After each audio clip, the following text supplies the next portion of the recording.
ta kromប្រឹក្សាពិបាលអាជីវកម្មរបស់យើងត្រូវជ្រើសរើសយ៉ាងដូចបន្តិចខ្ញុំឆ្លើយខ្លីៗចុះដោយសារសំណួរនេះធំទី1ត្រូវដឹងថាតើយើងនៅក្នុងដំណាក់កាលណានៃអាជីវកម្មរបស់យើងដំណាក់កាល4ធំដំណាក់កាលទី1គេហៅ start up ដំណាក់កាលចាប់ផ្ដើមដំណាក់កាលទី2គេហៅ early stage ដំណាក់កាល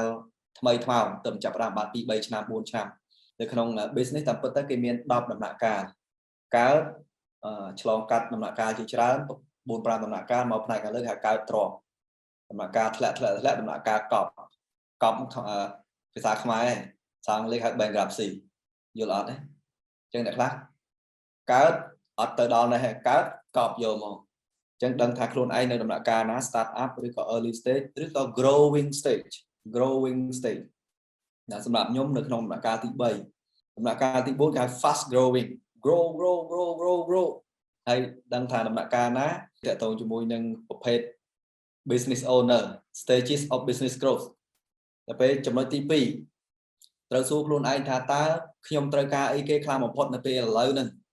ដោយសម្រាប់ខ្ញុំអ្វីដែលខ្ញុំត្រូវការខ្លាំងបំផុតគឺ strategic advice មានន័យថាផ្ដល់ការផ្ដល់ប្រឹក្សាលក្ខណៈយុទ្ធសាស្ត្រដែលអ្នកដែលគាត់មានអាយុចាប់ពី50ឆ្នាំឡើងសម្រាប់ខ្ញុំអ្នកនឹងមិនមែនផ្ដល់ឲ្យយើងត្រឹមតែរីកចម្រើនទេគឺផ្ដល់ឲ្យយើងដើម្បីឲ្យយើងដើរមិនជាន់មីងករណីខ្លះត្រូវការ sales growth marketing growth អីអូខេបាទរើសមនុស្សចូលមកបើសិនតែត្រូវការប៉ុណ្ណឹងមកហើយបើសិនត្រូវការលក្ខណៈជាបាទអូខ្ញុំមានអារម្មណ៍ថាពេលខ្លះខ្ញុំមានផែនការតែមិនសូវអនុវត្តគេយូរឧទាហរណ៍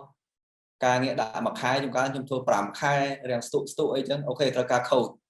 ហើយ coach ត្រូវការគ្រប់ដំណាក់កាលទាំងអស់តែខាត្រូវតែមានទី3នៅពេលយើងដឹងថាតើយើងត្រូវការអីគេត្រូវការលក្ខណៈមកដូចខ្ញុំ strategic advice ឬក៏យើងត្រូវការ sales growth យើងត្រូវការ marketing branding យើងត្រូវការផ្នែករៀបចំ structure ផ្នែកខាងក្នុងហេដ្ឋារចនាសម្ព័ន្ធផ្នែកខាងក្នុងឧទាហរណ៍យើងរៀបចំគោលនយោបាយរៀបចំអីពេលហ្នឹងយើងអាចរក advisor ឬក៏រក consultant អីក៏បានដែរនៅពេលដែលយើងដឹងថាយើងត្រូវការអីហើយយើងត្រូវកំណត់ characteristic មនុស្សដែលយើងត្រូវការតើគាត់ជាមនុស្សប្រភេទអីបើ DISC តើ DISC បែបណាតមកទៀត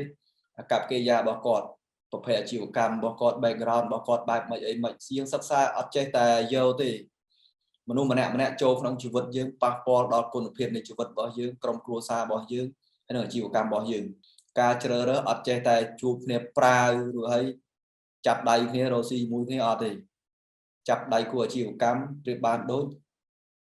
ឬស្វាមីភរិយាសម្រាប់ខ្ញុំគិតថាការចូលរួមមានជាមួយនឹងគេហៅថា mastermind ជួបជាមួយនឹង group people ដែលគេហៅថា inspire ដោយចិត្តដូចគ្នាអញ្ចឹងកន្លែងហ្នឹងគឺ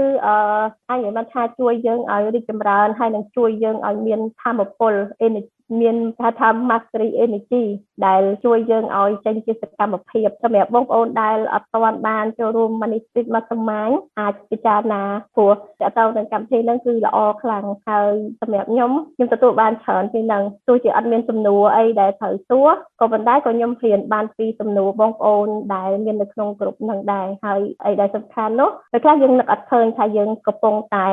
អត់ដឹងនៅរឿងអីទេយើងអត់ដឹងថាយើងអត់ដឹងរឿងអីក៏ប៉ុន្តែនៅពេលដែលមានជាបងប្អូននៅក្នុងក្រុមហ្នឹងគាត់ raise នៅសំណួរហ្នឹងឡើងមកបានដឹងថាខ្ញុំអត់ដឹងកន្លែងហ្នឹងអញ្ចឹងយើងអាចរៀនបានពីអ្វីដែលជាសំណួរដែលនៅក្នុងហ្នឹងនៅក្នុងក្រុមហ្នឹងបានសួរអញ្ចឹងហីមានន័យថាយើងនៅតែឯងយើងអត់ដឹងថាយើងអត់ដឹងរឿងអីអញ្ចឹងនៅពេលដែលយើងមានគ្នាបានយើងអាចកាន់តែរៀនបានច្រើនអាចនិយាយថាគឺខ្ញុំពិបាកនិយាយពីអារម្មណ៍ហ្នឹងអញ្ចឹងតើតែបើសម្រាប់បងប្អូននៅក្នុងហ្នឹងអាចដឹងតែសម្រាប់បងប្អូនដែលអត់ទាន់បានចូលរួមខ្ញុំគិតថាគួរតែចូលរួមគឺល្អខ្លាំងតែអរគុណច្រើនឱកាសចូលរួមជាសមាជិក Mastermind ជាមួយនឹង Master ខាងពិសិដ្ឋដែលបងប្អូនអាចសិក្សាបានជារៀងរាល់សប្តាហ៍ហើយក៏អាចសិក្សាបានគ្រប់ពេលវេលាគ្រប់ទីកន្លែងតាមរយៈទូរស័ព្ទដៃផងដែរដែលបងប្អូនអាចសិក្សាស្វែងយល់អំពីការកសាងទ្រព្យចំណេះដឹងអាជីវកម្មការវិនិយោគសភមង្គលគ្រួសារនិងមានចំណេះដឹងជាច្រើនទៀតក៏ដូចជាមីក្រូនិងម៉ាក្រូសេដ្ឋកិច្ចដែលយើងស្វែងយល់អំពីអ្វីដែលកើតឡើងថ្មីចាបងប្អូនកុំភ្លេចតាក់ទងមកក្រុមការងារឬក៏ផ្ដល់លេខទូរស័ព្ទដើម្បីក្រុមការងារតាក់ទងទៅផ្ដល់ព័ត៌មានលម្អិតជូនដល់បងប្អូនទាំងអស់គ្នាកុំឲ្យឱកាសមួយនេះកន្លងផុតទៅចាអរគុណច្រើន